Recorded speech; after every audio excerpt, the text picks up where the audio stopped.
Perhatikan.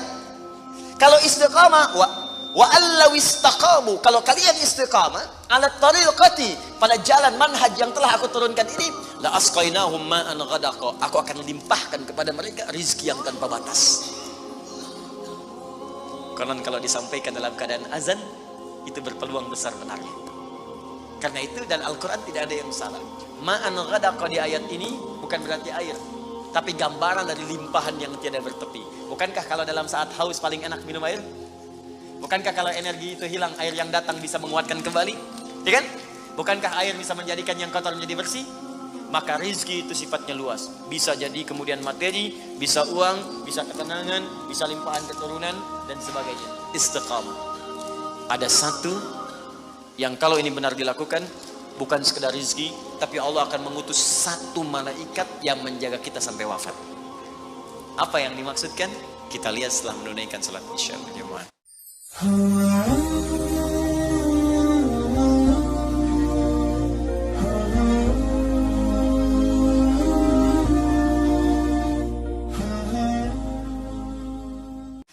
Istiqomah. Kalau sudah istiqamah, maka apa yang diberikan? Limpahan tanpa batas. Quran surah ke-72 Al-Jin ayat ke-16.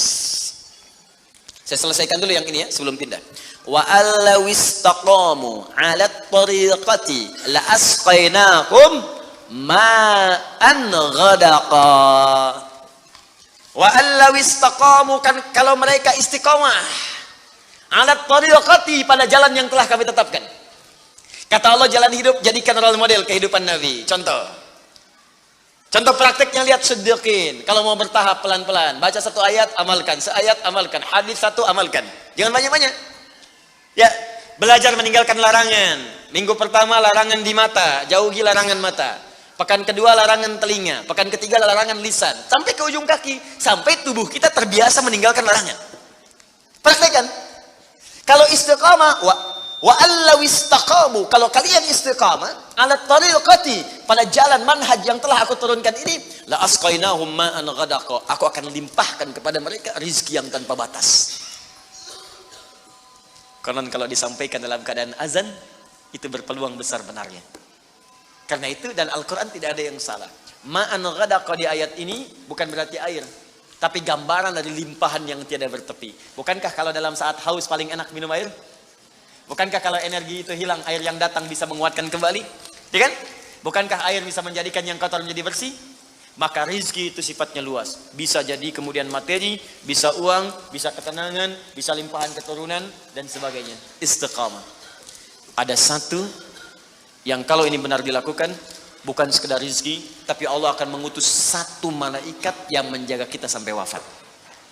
Apa yang dimaksudkan? Kita lihat setelah menunaikan salat isya berjamaah. Subhanakallahumma wa bihamdika asyhadu an la ilaha illa anta astaghfiruka wa atubu ilaik. Assalamualaikum warahmatullahi wabarakatuh. Maka penting diketahui, Allah memberikan pesan kepada kita untuk istiqamah di jalan Allah. Ambil role model yang jelas, ambil keteladanan yang benar, lalu pelan-pelan praktekkan semampu kita. Jangan terburu-buru juga. Kalau baru sanggup tahajud 2 rakaat, witirnya 1, bukan aib. Gak apa-apa kita kerjakan, jangan langsung paksa 11. Khawatirnya besok gak bangun lagi. Ya, gak apa-apa, 2 rakaat, witir 1, yang dibaca 3 kul, ya. 1 kul huwallah, 2 kul a'udzu birabbil falaq, witir kul a'udzu birabbin nas. Subuh 4:08, bangun 4 kurang 10, ini gak ada masalah. Nanti besoknya turunin lagi, 3:30 bangun, bacakan mulai yang agak panjang dikit, besoknya lagi jam 3, naik pelan-pelan. Ya, sampai bangun jam 2, terus tidur lagi, kan? Bangun jam 5. Pelan-pelan lah, pelan-pelan. Ya, ini juga begitu. Jangan langsung ambil pengen level yang tinggi, tidak, sedikit-sedikit, tapi bisa continue. Nah, kemudian yang paling menarik, Allah turunkan keterangan di Quran surah ke-41, Fussilat, ayat 30. Tadi saya sampaikan sebelumnya, jika kita istiqamah di jalan Allah, dengan yang tadi saya uraikan, maka Allah akan memberikan ma'an ghadaqa, limpahan yang sangat berlimpah tak terbatas. Ya, digambarkan, diilustrasikan dengan air. Air kan kalau melimpah itu, ghadaqa itu datang dengan melimpah. Ya kayak air sungai yang deras gitu kan, arusnya kencang. Itu kan kalau arus kencang nggak mungkin selebar sedotan gitu kan, pasti banyak gitu ya. Nah, itu seperti itu limpahan rezeki yang kadang tak terbatas. Sampai kita mengatakan dunia ini kecil ternyata. Nah, ada lagi yang hebat. Apa amalannya? Innalladzina qalu rabbunallahu tsumma istaqamu. Awas kalimatnya sama-sama nih. Istiqamah, istiqamah. Istiqamah di jalan Allah ketika sudah Allah turunkan model kehidupan yang diikuti. Pakai inna, harfu nasbin wa taukidin tansibul isma wa tarfa'ul khabara mabniun 'alal fathi la mahalla lahu minal i'rabi. Paham? Tidak. Ya, kita ngaji dengan ilmu nahwunya. Inna harfu nasbin wa taukidin, huruf yang berfungsi menasabkan. Kalau menasabkan dalam kaidah gramatikal artinya menjadikan harakatnya itu mansub pakai fathah. Jelas? Fathah itu pembuka. Jadi kalau fathah masuk dalam kalimat pembuka di Al-Quran, kalau masuk ke sebuah kisah ini menunjukkan cara menerjemahkannya, kami buka kisah ini. Contoh, ini praktek bahasa ya. Quran surah ke-21 ayat 83. Wa ayyuba pakai fathah. Walaupun ataf diikutkan pada hukum sebelumnya. Wa ayyuba idnala rabbahu anni massani yadhurru wa anta arhamur rahimin. Wa ayyuba cara menerjemahkannya, dan kami buka kisah Ayyub untuk menjadi inspirasi bagi hamba Allah yang kemudian diuji dengan penyakit, seperti apa zikirnya agar disembuhkan oleh Allah. Makanya di akhir ayat 84 ditutup dengan kalimat wa dzikra lil abidin. Kisah ini akan jadi pengingat bagi hamba Allah yang saleh yang saat diuji dengan penyakit dia berzikir seperti Ayyub melakukannya, maka saya berjanji akan menyembuhkannya. Itu mansub. Nah, kemudian kalau kita tarik ke balaghah, nasab itu artinya sesuatu yang ditancapkan dengan kuat. Nasabar rajulu asahu, seorang lelaki menancapkan tongkatnya dengan kuat alal ardi, ke tanah, sehingga tidak goyang. Nah, kalau ada kalimat dalam Al-Quran dibuka dengan inna, inna harfu nasbin, huruf yang menguatkan, maksudnya informasi yang disampaikan oleh Allah di ayat ini tancapkan ke hati kita dengan kuat, dan jangan goyang. Kalau tidak goyang berarti nggak ada keraguan. Sebab kalau masih goyang ragu namanya. Berangkat gak ya? Berangkat gak ya? Berangkat gak ya? Nah, ya? Sudah, kalau sudah mantap lakukan. Berangkat, lamar dia sekarang. Ya, misalnya. Ya. Datang ternyata belum kenal itu kan, main lamar aja. Baik, bisa. Cek dulu, maksimalkan dulu, nasab, tancapkan pada jiwa. Kemudian wataukidin, kuatkan, dan nancap, kuatkan supaya nggak goyah. Ayat ini mengatakan innalladzina qalu, orang-orang yang meyakinkan. Qalu di sini bisa mengatakan, intinya menguatkan pada jiwa. Ya, kalimat untuk menguatkan itu bisa dikatakan. Ini secara psikologi, kalau ingin orang menguatkan sesuatu, dia katakan tuh, saya bisa, saya bisa, saya bisa. Ya, kamu bisa, kamu bisa, kamu bisa. Itu yang punya teorinya kita di Al-Quran. Yang praktekkan orang Jepang, orang Korea. Ya, waktu ada benteng Takeshi itu kan, kamu bisa, dia taklukkan Takeshi. Orang Korea itu kalau kecil-kecil dari TK, nyusul Jepang, disusul sampai sekarang. Jepang punya Honda, dia punya Hyundai. Ya, Jepang punya ini, dia punya ini. Jepang ke Piala Dunia, dia ke Piala Dunia. Naik terus. Ya, itu yakinkan pada diri kita, bisa nih, bisa nih, kuat. Nah, jadi innalladzina qalu rabbunallah, orang-orang yang meyakinkan pada jiwanya dan tidak goyah, rabbunallah. Dalam setiap situasi dia bersandar kepada Allah. Dan kalimat yang disebutkan Rabb, kalimat rububiyah, yang merawat, memberikan kebutuhan, memaafkan kalau salah, mengampuni kalau dosa, menjaga, menyembuhkan kalau sakit. Rabb itu namanya. Makanya sering kalau kita berdoa menggunakan kalimat Rabb. Rabbana atina fid dunya, Rabbana zalamna, Rabbana la tu'akhidna in nasina. Memang itu yang diminta oleh Allah kalau kita sedang punya kesulitan. Turun Quran surah ke-7 ayat 172. Sejak dalam kandungan, kata Allah, tetapkan saya sebagai Tuhan. Kalau kamu yakin, nanti saat kamu butuh apapun, aku akan berikan. Wa idh akhadha rabbuka min bani adama min zuhurihim dzurriyyatahum wa ashhadahum ala anfusihim alastu bi rabbikum qalu bala syahidna. Rabb, Maukah engkau menetapkan aku sebagai Tuhan? Kalau terlahir aku akan berikan segala kebutuhanmu. Sakit aku sembuhkan, salah aku maafkan, dosa aku ampuni. Butuh aku berikan segala yang kamu inginkan. Kalau kamu butuhkan dalam kebaikan, aku akan kabulkan. Ram. Makanya kita tagih janji Allah saat kita ke bumi, kita punya sesuatu, kita panggil Ram, Ram, Ram, Ram, Ram. Nah, kalau orang yakin dengan Allah, dengan sifat rububiyahnya, misal prakteknya begini. Kalau Anda sedang sakit, yakin Allah pasti sembuhkan. Lalu ikhtiar. Yakin dulu sama Allah. Dia ada kalimat-kalimat, ya Allah, kenapa saya yang sakit, ya Allah? Kenapa bukan tetangga saya saja, ya Allah? Kenapa saya yang diuji begini, ya Allah? Kenapa saya harus mengalami ini, ya Allah? Tidak. Hadirkan dalam jiwa, tancapkan, jangan ragu. Alhamdulillah, ya Allah, engkau pilih saya bukan yang lain. Engkau percaya kepada saya bukan yang lain. Engkau uji saya bukan yang lain. Alhamdulillah, ya Allah. Dan tidak mungkin kau memberikan sebuah ujian kecuali kau sandingkan dengan kemudahan.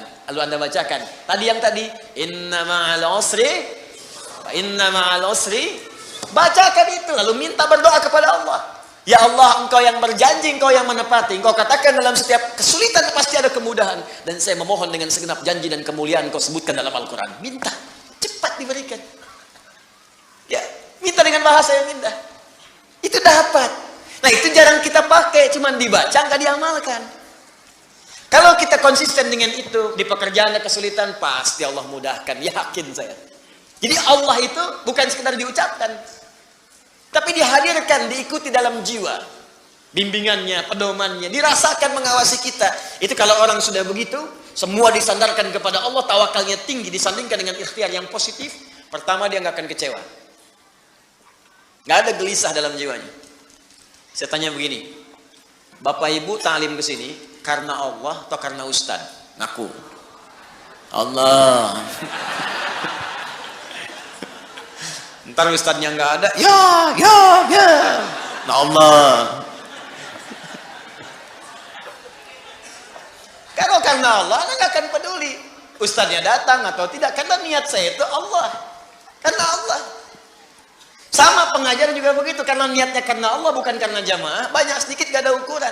Karena pahalanya sama saja. Ketika seorang mengajar, pahala diturunkan, mau jamaahnya satu gak ada masalah. Makanya ada seorang syekh yang pernah saya kisahkan, jamaah banyak beludak. Satu kali yang hadir cuma 1-2 orang, tapi semangatnya gak berkurang, menggebu-gebu, nyampaikan dengan benar.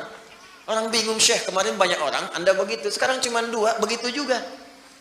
Apa Anda gak kurang semangat cuma melihat 2 orang? Apa jawab syekh ini? Saya ini kan mengajar karena Allah. Allah yang perintahkan. Saya nggak peduli mau datang atau tidak. Tetap saya akan berikan yang sama karena Allah yang perintahkan, bukan karena manusia yang hadir. Karena nggak akan kecewa. Ya, diminta Ustaz Adi nih, Ustaz Adi. Tiba-tiba yang datang misalnya Ustaz Asep, ya, nggak ada masalah. Ustaz Michael, Ustaz Stephen, nggak ada masalah. Ya, boleh jadi ada hikmah lain yang Allah inginkan di situ. Jelas ya? Nah, apa yang hebat diantaranya?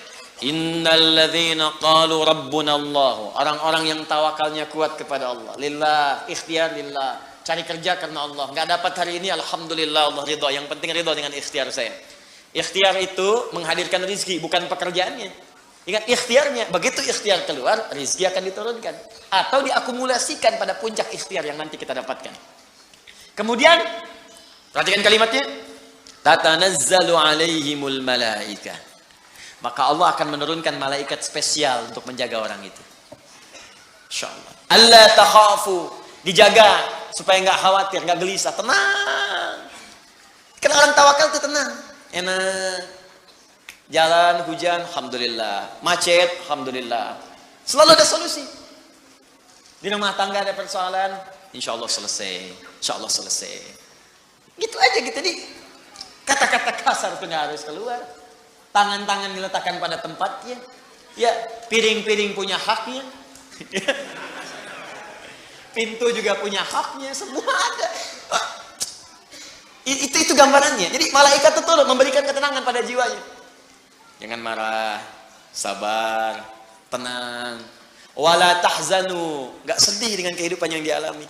Bukan nggak punya masalah ya, ada. Ya, huzan itu sedih berlebihan. Bukan berarti nggak kecewa. Kadang ada kecewa, tenang lagi. Ya, perasaan itu ada. Ya, kadang-kadang dapat ini kecewa. Ada wajar. Nabi menangis, Nabi kecewa. Ada. Cuman dihibur oleh Allah dan malaikat. Tenang. Bukan cuman kamu, Nabi Ayub pernah sakit. Bukan cuman kamu yang dilempari, Nabi Ibrahim dilempari. Bukan cuma kamu yang diusir, Musa juga diusir. Ada. Itu hiburan.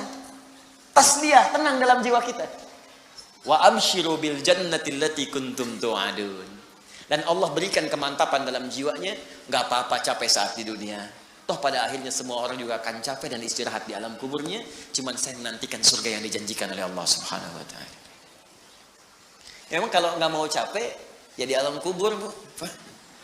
Sepanjang di dunia pasti capek. Tapi kalau orang tawakalnya kuat, ketika ada capek pun dia sabar. Nah, itu kalimatnya. Jadi itu penutup dalam kalimat suratal ladzina an'amta alaihim. Jadi kalau ingin nikmat, ikuti pola hidup orang yang dulu itu seperti apa, keluarkan sesuai konteksnya kita bekerja sebagai apa, nilainya praktekkan oleh kita dan istiqamah di jalannya. Nah, teruskan. Ghairil maghdubi alaihim waladdallin. Ya Allah, mohon palingkan aku dan jangan tunjukkan kepadaku jalan-jalan yang pernah ditempuh oleh orang-orang yang engkau murkai atau mereka tersesat di jalanmu, sekalipun mereka merasakan kenikmatan hidup yang sedang mereka jalani. Awas, ya, fokus ya. Ini yang saya kaji, saya kumpulkan dari beberapa kitab-kitab. Kadang yang pokok saya bawa kitabnya. Seperti ini Tafsir Al-Quranil Azim karya Ibnu Katsir rahimahullah. Nanti saya bacakan dulu, nanti saya padukan. Yang tadi saya terangkan belum tentu didapatkan di sini. Ya, jadi Bapak Ibu catat dengan baik, lihat dan praktekkan. Nanti di akhir saat kita bertemu lagi, setelah selesai baru saya bikinkan khulasah atau intisari dari pembahasan dan kurikulumnya. Yuk kita sempurnakan dulu. Ghairil maghdubi alaihim waladdallin. Qara al-jumhuru ghairi bil jar. Mayoritas ahli qiraat membacanya menggunakan kasrah, ghairi i. Ya, ghairi 'ala an-na'ti. Ya, 'ala an-na'ti menunjukkan kepada sifat yang sebelumnya. Jadi persamaan inti permohonan. Baik. Tapi saya nggak paham Ustaz, salah sendiri.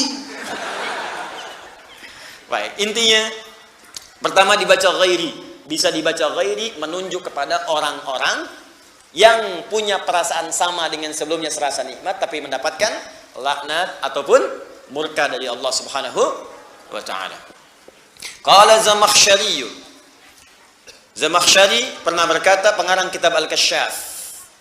Itu bahasa Arabnya luar biasa dikuasai. Ilmu-ilmunya tinggi sekali sampai beliau kemudian punya kelemahan jalan dengan tongkat. Ya, ingin tinggal di samping Ka'bah sehingga disebut dengan jarullah, tetangganya Allah. Ini bahasa balaghah, tetangga Ka'bah. Tapi kalau sudah berjalan tongkatnya kedengaran, maka orang-orang yang sedang mengajar seperti ini turun dari kursinya. Karena malu takut salah kedengaran dari Syekh Zamakhsyari. Boleh diikuti pendapat-pendapat tafsirnya, tapi masalah hukum-hukum pandangannya dalam tauhid dan fiqih, maka disarankan tidak untuk diikuti. Karena Mu'tazilah alirannya. Ya, alirannya Mu'tazilah, tapi pendapat-pendapat tafsirnya ini sejalan dengan Ahlus Sunnah. Kecuali dalam pembahasan masalah-masalah, ya ada cabang-cabang tauhid, bukan pokok, cabang-cabang tauhid juga terkait dengan persoalan-persoalan di fiqih. Baik. Wa quri'a bin nasbi 'ala al-hali wa hiya qira'atu Rasulillah sallallahu alaihi wasallam wa Umar bin al-Khattab wa ruwiyat 'an Ibnu Katsir. Fokus.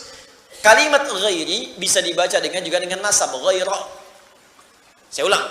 Di ghairi bisa dibaca dengan ghaira. Jadi kalau nanti ada yang baca ghaira dalam tafsir, ya ghairal maghdubi, jangan disalahkan karena bacaan ini pun bersumber dari Rasulullah sallallahu alaihi wasallam. Umar bin Khattab pernah baca dengan ghaira, juga diriwayatkan dari Ibnu Katsir rahimahullah, salah satu Quran. Ya, di antara Quran. Paham dari sini? Baik, jadi bisa dibaca ghairi, bisa dibaca ghaira. Kalau dibaca ghaira berarti menunjukkan keterangan yang berbeda dari sebelumnya. Cara memahaminya begini. Ya Allah, tunjukkan kepadaku jalan orang-orang yang telah Engkau berikan nikmat. Kata Allah, saya tunjukkan. Ikuti para nabi, siddiqin, orang saleh, syuhada. Ya Allah, jangan berikan kepadaku jalan orang selainnya. Maka dibaca ghaira. Jelas ya? Karena beda dengan yang sebelumnya. Hal. Paham? Ya Allah, aku pengen yang ini saja, bukan yang ini. Maka dibedakan, langsung baca ghaira. Tapi kalau kita baca ghairi, wah, ini kalimatnya lebih lengkap lagi, kompleks maknanya. Ya Allah, berikan kepadaku jalan orang-orang yang telah Engkau berikan nikmat. Kata Allah, ikuti. Nih, para nabi, siddiqin, syuhada, sholihin. Tapi ingat, engkau pun akan melihat orang-orang yang terasa seperti nikmat hidupnya, padahal dia mendapatkan laknat dariku. Dia seperti nikmat hidupnya, padahal tersesat. Ada kelihatan orang seperti kaya, tapi Allah murka kepadanya. Ada orang kelihatan seperti punya kedudukan, punya kemampuan, punya kenyamanan, kemapanan materi, tapi Allah murka kepadanya dan mengatakan tersesat dalam kehidupan, bahkan diancam oleh Allah Subhanahu wa taala. Saya tanya kepada Anda, ada orang yang pernah merasa hidupnya nikmat diabadikan dalam sejarah tapi Allah melaknatnya? Banyak. Contohnya siapa? Firaun. Contohnya siapa? Qarun. Bukankah Qarun merasa enak dalam hidupnya? Tapi kemudian dikubur hidup-hidup kena likuifasi? Bukankah kemudian Haman merasa hebat dengan otaknya tapi terkubur bersama Firaunnya? Bukankah Namrud pernah merasa berkuasa tapi hancur ditelan oleh kehidupan bumi? Jadi Anda akan saksikan, kata Allah, ada orang yang kena fata morgana, pengen ikut seperti nikmat mereka tapi jauh dari Allah Subhanahu wa taala. Karena itulah bisa dibaca dengan ghairi. Al-Quran itu indah, cuma baca satu huruf, harokatnya beda, maknanya bisa sangat lengkap, luar biasa.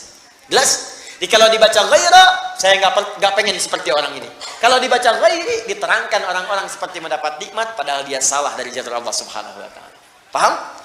Baik, siapa orang-orang ini?